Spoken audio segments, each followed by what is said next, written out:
Watan malam in Allah ya nufa da rabonka ko da na duka ne sai ka samu.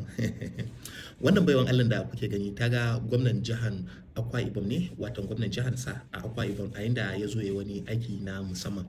Ta durkusa a ƙasa tana kuka tana kiran sunansa. Da yake Allah ya nufa da rabonta sai kuwa ya ji yadda take kiransa sai ya bar abin da yake ya zo gurinta. Da ya zo ya ce mata, "Madam me damuwan?" Sai ta gaya masa tana da sana'a wanda take yi, wanda tana da karamin jari wanda ko shago ba ta da shi na kanta.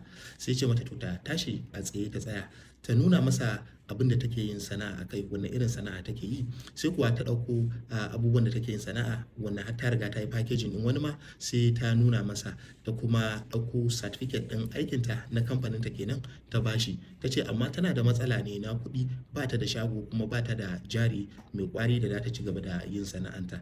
Tana so don Allah ya taimaka mata. Sai ya ce kamar nawa kike bukata da za ki iya ci gaba da sana'anki.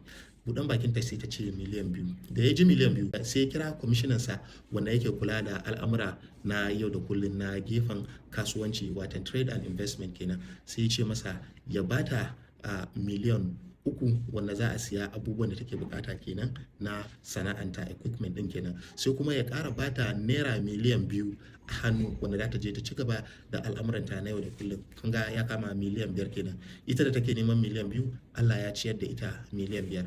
To